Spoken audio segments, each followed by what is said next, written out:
Vous écoutez Radio Légumes et compagnie, le balado consacré à la culture et l'entretien des plantes comestibles.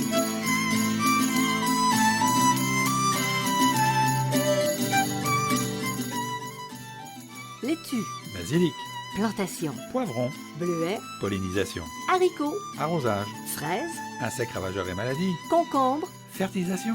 Radio Légumes et compagnie, le balado qui vous dit tout pour cultiver et entretenir simplement les plantes comestibles de façon naturelle.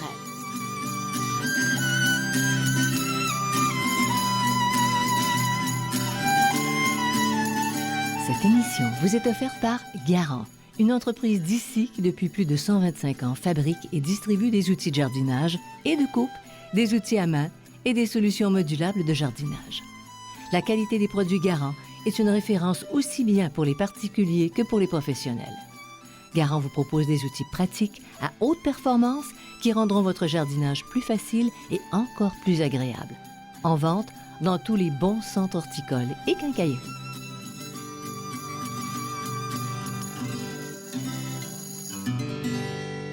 Bonjour tout le monde, bienvenue à Radio Légumes et compagnie. Bonjour Monsieur Bertrand. Bonjour Janine. Est-ce qu'on invite Bacchus aujourd'hui? Un petit peu. Un petit peu, hein? Un petit peu. OK. Alors, tu nous parles de quoi? Je vais vous parler des raisins, mais attention, des raisins de table. Ah Les oui. Bacchus, c'était des raisins de vin. Ah! C'est je pour suis ça que déçue. j'étais un peu entre les deux, là. Mais je vais vous parler des raisins de table, parce que les raisins, la vigne à raisin, là, c'est la vigne à raisin pour le vin, là, c'est autre chose. C'est autre chose. Je vous fais une petite différence, je vais expliquer ce qu'est la différence, OK. mais on vous parle principalement des raisins de table, ceux qu'on mange à la table. Et on cultive les raisins depuis des temps immémoriaux. Ça, franchement, on en parle même dans la Bible et même avant la Bible. Oui. Alors, ça... C'est plus de 5000 ans, là. OK? C'est un des premiers qu'on a fait. C'est originaire du Moyen-Orient et du bassin méditerranéen. On ne sait plus trop, là, tellement ça fait longtemps que c'est là. On considère que c'est un des plus anciens fruits cultivés, mais aussi un des plus répandus dans le monde. OK?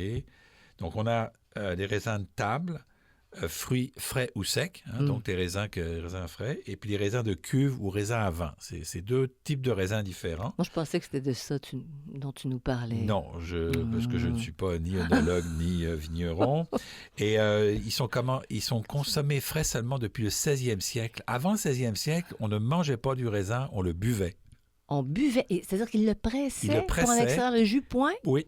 Ah oui? Oui, c'était pas du tout... c'est juste au 16e siècle qu'on a commencé à faire du raisin de table. C'est étonnant, hein? Ça allait juste Oui. pour le vin. Ça allait juste pour le vin, oui. Mais ils avaient compris, eux. Bon. Après, non. Non, Bon. c'est niaiseux OK. comme bon, OK, on continue. Moi, on va aller chercher une petite bouteille. Là.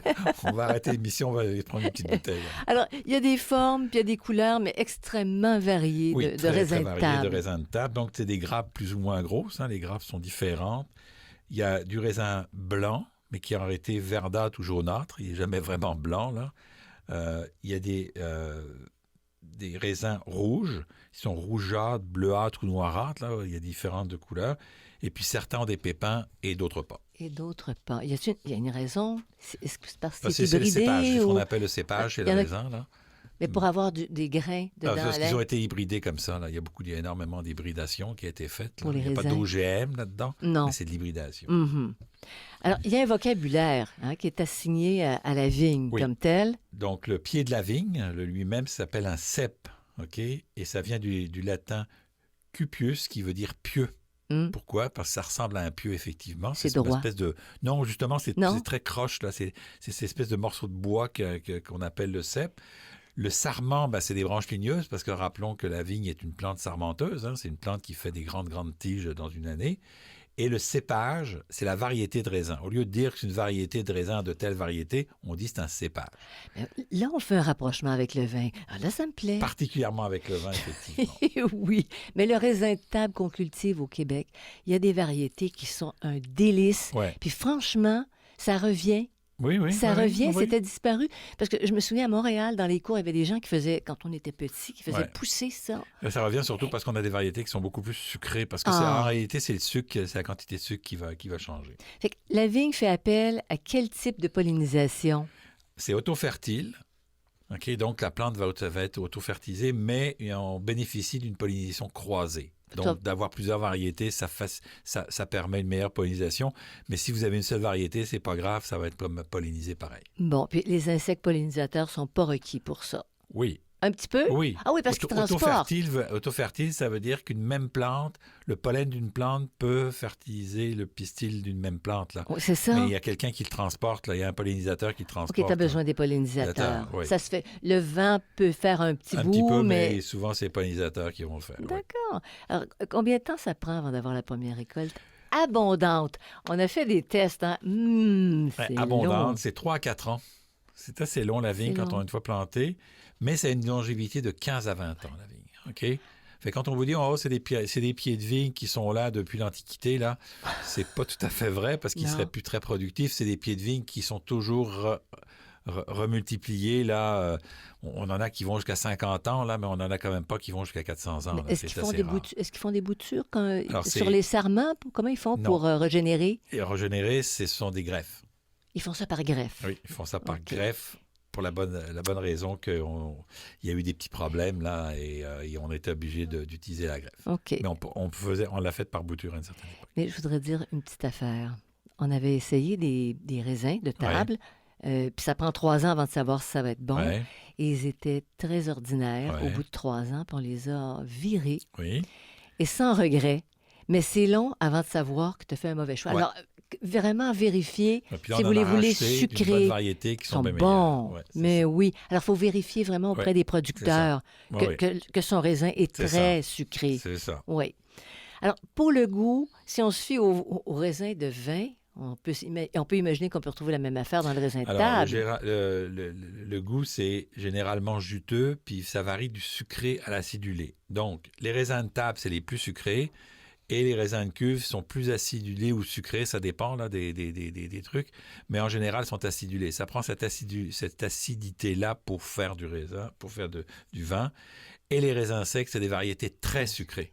Hein, c'est des variétés spéciales qui sont extrêmement sucrées. Donc, c'est les 3 grands types là, C'est pour ça que si vous prenez du raisin de cuve, c'est mangeable, mais c'est très acidulé. Si vous aimez l'acidulé, ça va, mais il y en a qui sont sucrés aussi. Là, tu sais. Et pour le volet nutritif, on dit qu'il y a plein de bonnes choses là-dedans. Alors, c'est un peu compliqué parce qu'il y a 2 origines de la vigne. Il y a une origine européenne, puisqu'on l'a cultivée là, mais il y a aussi une origine américaine. Donc, ça dépend un petit peu. C'est difficile à cause aussi des très nombreuses hybridations. Donc, en général, on dit que c'est une excellente source de magnésium, c'est une bonne source de vitamine K et une source de vitamine B et C. Il y a 2 fois plus d'antioxydants dans le raisin rouge que dans le raisin blanc. Ah. OK? Et une fois séché, c'est riche en potassium, en cuivre, en manganèse, en fer et en magnésium. Donc, une fois séché, ça... C'est parce que c'est plus concentré. Oui, c'est plus concentré, c'est ça. Et puis, est-ce que... c'est des plantes qui sont exigeantes. Si on pense à la vallée de la Douro, par exemple. Oui, ben c'est une plante de plein soleil. C'est une plante de plein soleil. Plein soleil. Le raisin demande le plein soleil. Ça, par exemple, c'est une plante qui n'est pas si exigeante que ça. Et elle demande un sol plus ou moins riche, qui est meuble, voire caillouteux, aéré et bien drainé. La grande peur de la vigne, c'est l'eau. C'est trop d'eau au pied, là.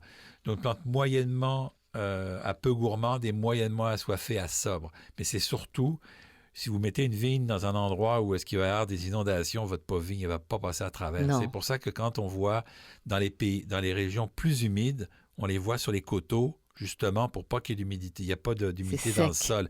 Si vous mettez ça dans une baissière, là, puis c'est un peu le problème qu'on avait au Québec au début, où quand on mettait ça dans des régions avec des sols qui étaient extrêmement argileux, qui retenaient l'eau, la plante avait de la difficulté. Dans les sols très caillouteux, d'ailleurs, on le voit en Europe, là, c'est dans les sols qui sont de très, très caillouteux là, qu'on va les avoir. Alors, si on se rapporte aux villes, aux banlieues, tu vas du côté du mur, qui est le plus au soleil. Oui. Puis mais il faut aussi... là où il n'y a pas une terre extrêmement riche, puis là, ça va fonctionner. C'est ça, oui. Si vous mettez une belle chaleur. Si vous mettez beaucoup de compost, puis vous mettez beaucoup d'argile, là, non, je sais pas. Ça va produire, mais ça va être dur. La plante va avoir de la difficulté. Est-ce que c'est facile à cultiver, tu dirais? Je dirais plus ou moins au Québec, c'est plus ou moins facile à cultiver. Là, mais c'est de plus en plus facile avec le réchauffement climatique. Là, c'est un désavantage qu'il peut y en avoir. Là, il y a beaucoup d'inconvénients, on le sait. Mais avec le réchauffement climatique, parce que c'est quand même une plante de pays chauds. Là, tu sais. Donc, le mur le plus ensoleillé, c'est une bonne idée. Oui. Tu es protégé du vent en plus, donc tu gagnes en zone climatique. Là, Absolument. c'est ça. Bon. Vous écoutez Radio Légumes et compagnie, le balado consacré à la culture et l'entretien des plantes comestibles.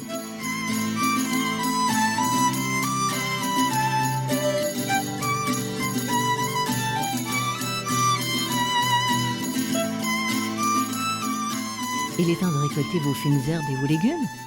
Afin de rendre cette opération agréable et efficace, Garant Botanica propose sa gamme de sécateurs. Leur poignée antidérapante et ergonomique vous procure une expérience de tout confort. Fait de matériaux haut de gamme, ces sécateurs aux lames bien tranchantes permettent de réduire la fatigue et les tensions dans les mains. Découvrez des outils pensés pour jardiner en tout confort, même dans les endroits restreints. Les outils Garant Botanica accompagnent les jardiniers dans leurs projets. En vente dans tous les bons centres horticoles et quincailleries.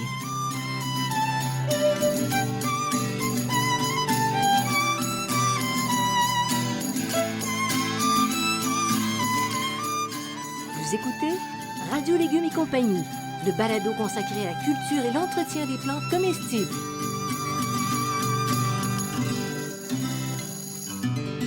Bertrand, comment on choisit les variétés de vignes, puis évidemment de raisins?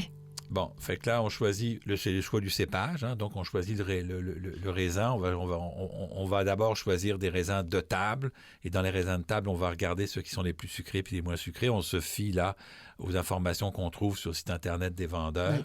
Oui. Donc, certains sites, il y a des gens qui sont spécialisés dans ça. Oui, hein? Oui. Il y a des gens qui sont spécialisés, il y a quelques entreprises. Ils peuvent vous dire tel cépage, c'est ça, c'est ça, c'est ça. Plus ou moins sucré. Les conditions de sol aussi. Ça craint les sols détrempés, donc il va falloir s'ajuster aux conditions de sol. Si vous avez un endroit qui est très, très humide, il va falloir le mettre ailleurs. Là. Si vous avez un endroit qui est plus sec, il va falloir le mettre à cet endroit-là. Et comment on plante la vigne? On la plante en général de la fin mai à la mi-juin, quand elle est en motte ou en multicellules. Dès qu'on les reçoit, quand elles sont à racines nues, ça se plante en réalité... comme un arbuste, la même chose qu'un arbuste. Pas plus compliqué. Non, c'est pas plus compliqué que ça. Sauf que tu n'enrichis pas ton sol. Et en général, on rabat les plantes à 2 ou 3 yeux juste après la plantation. 2 ou 3 yeux? Oui. Bon, c'est-à-dire que vous avez la tige et vous avez les yeux, là, on les voit, c'est des gros yeux là, sur la vigne. Donc, parfois, elle est plus longue, bon, on la réduit, puis on la met. Des fois, elle arrive à juste 2-3 yeux, mais s'il y en a 4-5, on recoupe là pour renforcer le plan. OK. Puis les yeux sont sur ce que tu disais tantôt, le pieux. Bon, en général, c'est sur le pieux. Mais le cep, disons que c'est plutôt la tige qu'on a au début. Le cep, c'est quand il est vieux, en général. Là, on appelle ça un cep. Mais vous avez une tige qui est une tige d'arbuste, là. Puis là-dessus, vous avez les bourgeons. Donc, les yeux, c'est les bourgeons. Oui, les yeux, c'est les bourgeons. C'est les bourgeons. OK, je ne comprenais pas ta question, mais c'est ça, c'est les bourgeons. OK. On appelle ça des yeux, nous autres, là. Mais c'est des bourgeons. Écoute, c'est pas des yeux, effectivement, une petite déformation professionnelle. Les bourgeons. Okay, les bourgeons, correct. Non, je ne veux pas avoir raison. Non, mais tu as raison de me reprendre parce que nous, synonyme, on appelle ça les yeux, puis c'est des bourgeons, en réalité. C'est ça, parce que moi, je trouverais ça beau, une vigne qui cligne, tu sais. Tu coupes à 3 yeux. Qui cligne de l'œil. C'est un réflexe. Tu coupes à 3 yeux. On appelle ça des yeux. Je ne sais pas pourquoi on appelle ça des yeux, là, mais bon, c'est parce des que les plantes parlent aux horticulteurs. Oui, c'est ça. Nous autres, on a un très bon rapport personnel.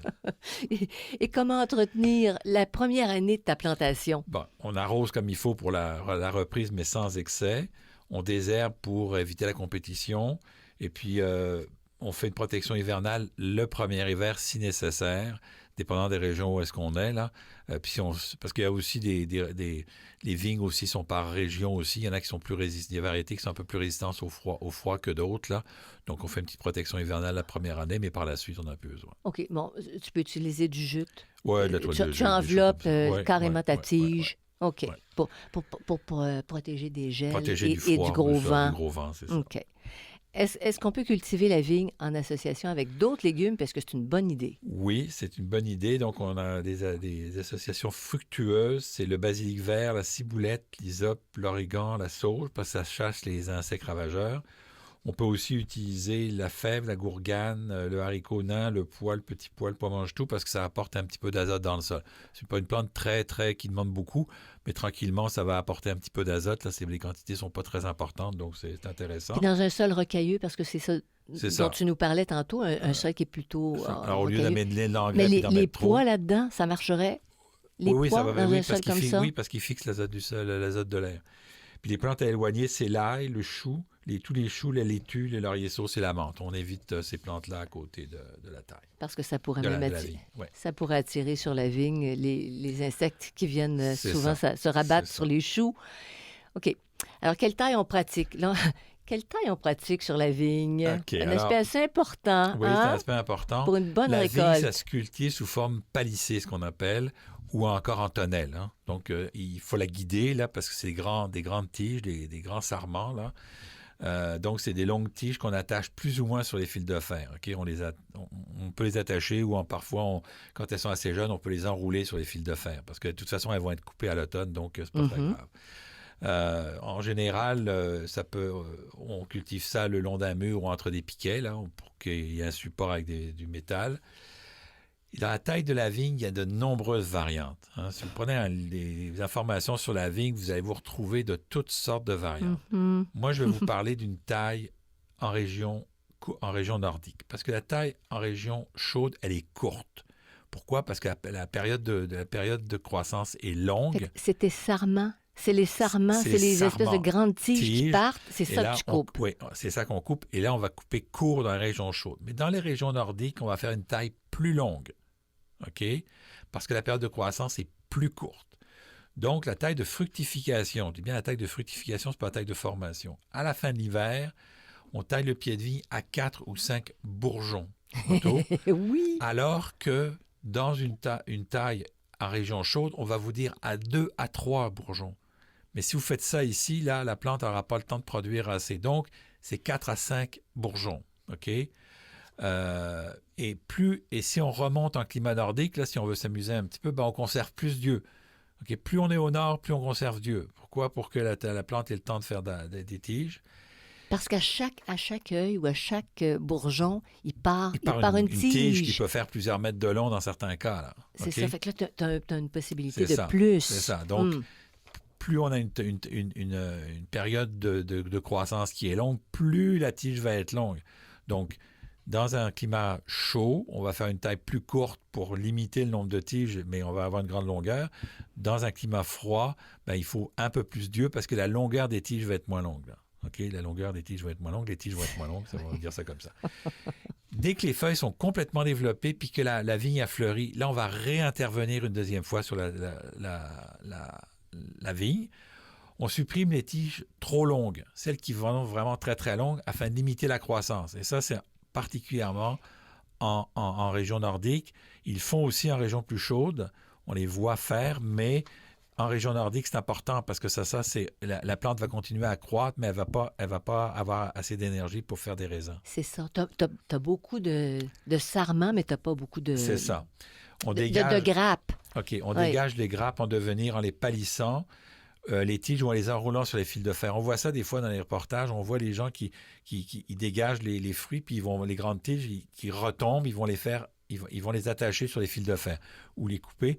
Il faut que la grappe soit exposée au soleil pour bien mûrir. Il faut qu'elle ait la grappe exposée au soleil. Lâchez-moi la grappe! Donc, elle doit recevoir le maximum de lumière. Moi, je te laisse responsable de tes paroles. Donc, il faut que la grappe ait le maximum de lumière. Là. Okay? C'est ça. Elle a besoin de lumière pour pousser. Et on va procéder, dans certaines années, à un éclaircissage des grappes en supprimant certaines d'entre elles si elles sont trop. C'est très rare en région nordique, on vous conseille. Mais avec les changements climatiques, j'en parle. Si vous voyez que vous avez beaucoup de grappes, on en supprime quelques-unes, les plus petites, là, pour favoriser les plus grosses, favoriser des plus gros grains. Là. Donc, les premières années, ça fait mal au cœur de faire ça, par exemple. Quand tu ça. les attends. Donc, là. faites bien attention sur la taille de fructification de la vigne. Il ne faut pas utiliser ce qui se fait en Europe parce qu'ils n'ont pas les mêmes températures. On a développé des stratégies différentes pour ici. Donc, c'est une taille un petit peu plus longue et un petit peu plus contrôlée pour justement compenser le manque de chaleur. Parfait. Et l'entretien maintenant? Ben, un peu d'engrais. Hein? Donc, on ne met pas beaucoup d'engrais. Et puis, les arrosages sont rares. On utilise vraiment l'arrosage seulement en cas de sécheresse, au cours des 2 ou 3 premières années qui suivent l'installation, mais pas plus. Après ça, ça grandit comme par elle-même, Oui, comme une oui. grande. Ben, comme une grande. C'est une plante qui est assez facile qui pousse par elle-même. Oui. Et les ennemis de la vigne, maintenant, il faut quand même en parler. Les insectes ravageurs, c'est pas ce qui est le plus problématique. On trouve des altises, des charançons, des punaises ternes, des cicadelles et des tordeuses. Donc, c'est à peu près ce qu'on trouve, mais c'est assez rare ici. On les trouve pas tellement. Les maladies, c'est plus problématique. On a le mildiou, le blanc, l'anthracnose et la pourriture grise. Donc, on va utiliser des fongicides et des biofongicides pour ça. Le gros problème, c'est les oiseaux. Eh oui. Parce qu'au moment où les fruits sont mûrs, quand ils sont mûrs, les oiseaux raffolent des raisins, qu'ils soient de table ou de cuve. Hein, ils s'en foutent, les autres. Complètement. De table ou de cuve, oui. Pas de problème. Oui. Donc, Mais il faut c'est vraiment mettre étonnant. un filet, OK? C'est étonnant comme ils se rabattent vite. Tu les as vus, tu dis « Oh, je vais aller mettre mon filet. » Le lendemain matin, C'est fini. il y a eu un ménage. Oui, c'est ça. Alors, il faut agir rapidement. Vous écoutez Radio Légumes et compagnie, le balado consacré à la culture et l'entretien des plantes comestibles.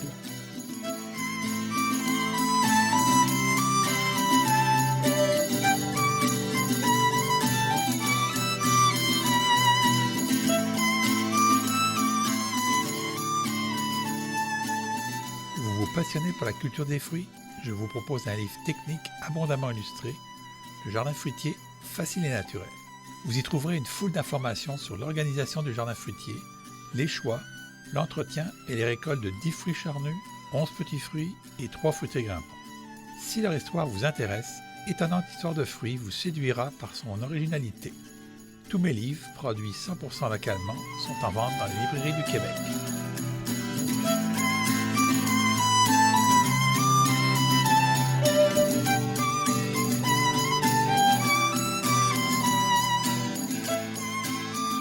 Vous écoutez Radio Légumes et compagnie, le balado consacré à la culture et l'entretien des plantes comestibles.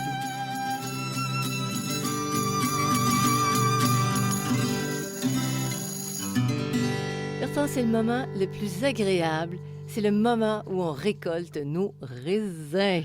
On cueille toujours les raisins à maturité parce que ce sont des fruits non climatériques, donc ils ne mûrissent plus après la cueillette. S'ils ne sont pas mûrs, ils ne resteront pas mûrs, donc il faut vraiment qu'ils soient cueillis mûrs. Et ça, c'est la grande difficulté parce qu'ils sont beaux. Oui. Ils sont désirables. Oui. Tu as le goût de les manger, Oui. mais il faut que tu patientes pour qu'ils atteignent leur niveau de sucre, Exact. idéal. Oui. Ah! Puis comment on les conserve? Donc, on ne les conserve pas à l'air libre, on les conserve au réfrigérateur, là, même s'ils ne sont pas climatériques. Là, on va les stabiliser parce qu'ils peuvent se dégrader rapidement, là, puis tourner rapidement, sécher. On les sort 15 minutes avant de les consommer. Moi, j'aime pas le raisin froid, là, j'aime bien le raisin un peu plus chaud, là. Et on les lave juste avant de les laver. On les rince, en réalité. On ne devrait pas les laver parce que, tu sais, on les rince, surtout si c'est vos propres raisins. Ta propre culture. Votre culture, vous n'avez Oui. pas mis de pesticides ou de biocides, ben là, vous êtes tranquille. Là. C'est sûr que ceux du commerce, il faut les laver, Faut les mais laver, les oui. vôtres, il n'y a pas besoin. Parce que tu sais effectivement ce que tu as appliqué si C'est ça. tu as C'est ça. eu à le C'est faire. ça. Bon, est-ce qu'il y a un moment idéal pour récolter les raisins? Oui, en fin de journée, quand on dit que les fruits sont gorgés de soleil, là, gorgés de chaleur, un raisin, c'est bon quand c'est un peu chaud. Là. C'est un peu comme une tomate. Une tomate sortie du frigidaire, ça n'a pas de goût, mais une tomate que vous venez de cueillir sur le plan, qui a passé la journée sur le plan, elle a un goût extraordinaire. Là, fait que c'est la différence. Les fruits, ça se mange à température de la pièce. Là, donc Pour révéler tout leur goût, Ouais. mais oui, leur subtilité. Puis on les savoure maintenant. Qu'est-ce que tu en penses? Maintenant Ben, qu'on les a récoltés, ça se déguste nature. Hein? On grappille. c'est le meilleur. Hein? On grappille Ah, le que c'est raisin. bon. Les autres peuvent être cultivés, cuits, séchés ou en jus. Okay? Donc, on peut faire du jus de raisin si on trouve trop acide, puis rajouter un peu de sucre. Bien sûr, on peut faire des confitures, des gelées, des coulis, de la sauce. Puis là, si vous vous lancez dans le raisin pour le vin, alors là, vous avez le choix. Ils peuvent être... donc, c'est fermenté. Là, c'est tout un processus. Ça peut être du vin, de l'alcool comme le cognac, des vins fortifiés comme le Porto, des vins pétillants comme le champagne. Il peut être rouge, blanc ou rose. Puis- vous pouvez On développe nos recettes. Laissez-vous aller, là. Mais là, c'est un autre domaine. Là, je n'entrerai pas là-dedans parce que je n'ai jamais fait de vin de ma vie, là. Donc, c'est Est-ce un qu'on autre... pourrait faire du vin avec du raisin de table? Est-ce que tu as entendu ça quelque Oui, on part? pourrait faire du vin On pourrait. raisin de table, mais là, il y a tout un processus là, de fermentation, puis de Ah oui, choix, ça, c'est... ouais. puis Mais c'est un peu c'est une compliqué. grosse récolte, tu pourrais faire du vin avec ton raisin Oui, de table. peut-être mieux de faire du jus, ça va être moins compliqué. Parce qu'il faut savoir, ce qu'on oublie souvent dans la culture dans la vigne, dans la culture, dans le vin, c'est qu'il y a deux grandes spécialités. OK? Il y a le vigneron qui produit le raisin et l'œnologue qui fait le vin. Mhm. OK? Et c'est deux techniques très séparées. J'ai un petit souvenir comme ça. Je travaillais dans une librairie horticole, agricole en France. Et on était au Centre national d'agriculture en France et je vendais des livres.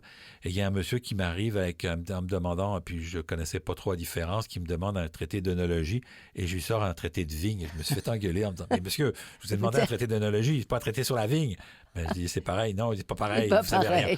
J'avais 18-19 ans à l'époque, donc j'avais quand même la possibilité de me tromper, là. Mais j'ai appris à mes dépens que la vigne, le vigneron et l'œnologue sont deux spécialités Tout à différentes. fait différent, Il y en oui. a un, c'est un agriculteur, si Puis on veut. Là. l'autre fait les assemblages. L'autre, c'est un chimiste en réalité. C'est de la chimie, l'œnologie. Là.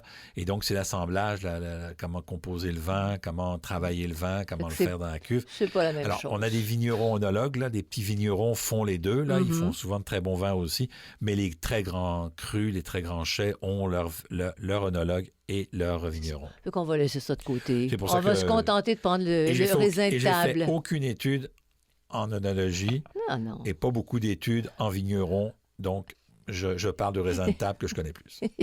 et que tout le monde peut consommer. Voilà. Voilà. Alors, ça complète ce balado. Vous allez à la page radiolégumes.com, vous cliquez sur Subscribe, vous restez informé de nos parutions, puis vous pouvez les écouter n'importe quand vous êtes choqué. 24 heures sur Vous 24. écoutez le balado, ça fait du bien. Ou le contraire, ça dépend. C'est ça. Mais Si vous voilà. êtes choqué après nous, effectivement, ça fait pas du bien, donc vous arrêtez, vous en prenez un autre. Voilà. Alors, merci beaucoup à Garant, à Xavier Gervais-Dumont pour la musique, à Charles Gervais-Dumont pour l'assistance technique. Merci Bertrand pour ces informations. Et puis à tout le monde, on vous salue, puis longue vie. À la prochaine. Bye.